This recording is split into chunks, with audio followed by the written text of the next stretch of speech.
This is the Bergenhus castle. It's basically a medieval fortification taken over by the German Navy during World War II, or when they occupied Norway.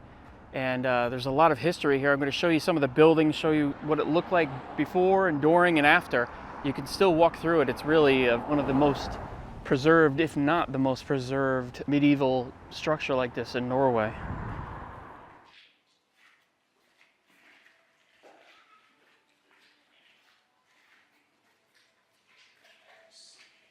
So I think in a Norwegian accent, this is pronounced Bergenhus. This was the Bergenhus fortress.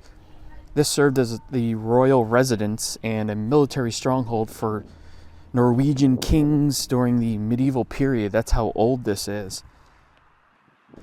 Now, I'm not sure if there are tours here. I think there are, where you can go inside some of the buildings.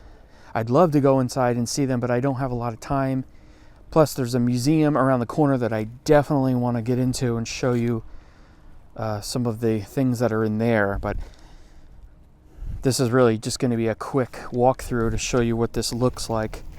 This is situated in the town of Bergen, which is pronounced Beigen. So a quick kind of backstory with this is the German invasion of Norway happened in April of 1940. And the German forces took control of certain key locations all around Bergen or Beigen. And they occupied this fortress, establishing a command center to oversee the occupation and the military activities throughout Western Norway. So there was one in Oslo, which is the eastern side of Norway. And then this really oversaw operations on the western side. It was an interesting situation because the Nazis saw the Norwegians not as an enemy, but as they were of the Aryan race. In fact, there's this whole story about how Hitler wanted his German soldiers to procreate with the Norwegian women to create more of that Aryan race. So they did not see the Norwegians as enemies. In fact, once the occupation happened, life for many of the people of Norway kind of went back to normal. It was just, they were just occupied by the Germans. Although most people of Norway did not like the Germans being there.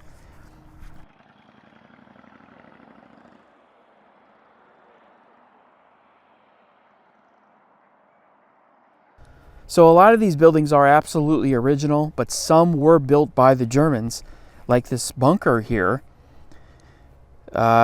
In April of 1944, there was a massive explosion in the harbor. There was a ship that was docked right near this area here in the harbor. Apparently, it was carrying 124 tons of explosives, and for some reason, it blew up. I don't think it was sabotage, but I guess it could have been. But so with the use of Russian prisoners, the Germans constructed this communications bunker.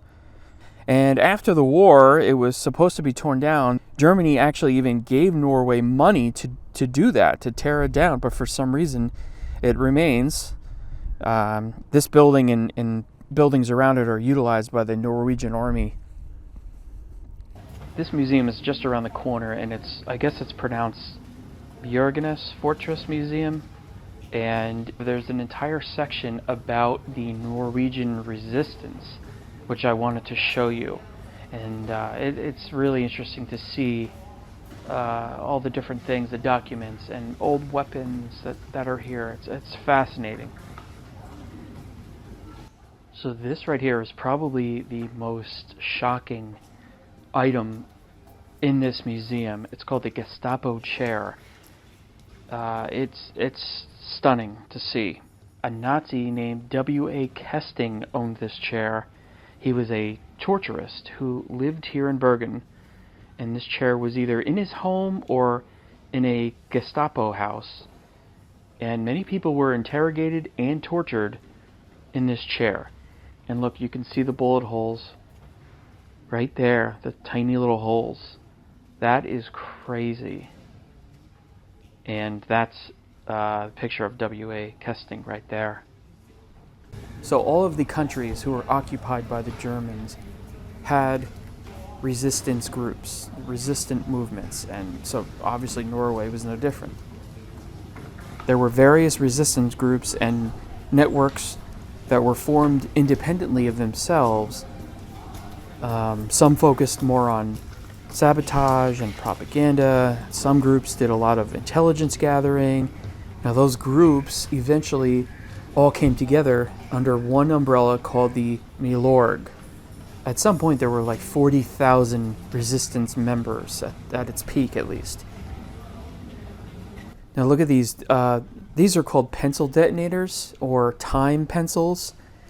They're long and thin, which is where they get their name, and they were developed by the British during World War II, and they provided a pretty accurate time delay for an explosion. They were widely used during World War II.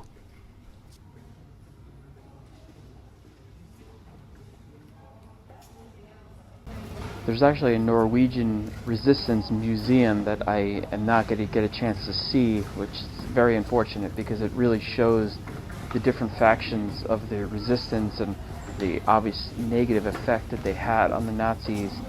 Really interesting stuff, but for now this museum will have to do because I have to get back on the road. Just a quick video to show the headquarters here in Bergen, and also to show a little bit about the resistance. Hope you enjoyed it. See you in the next video.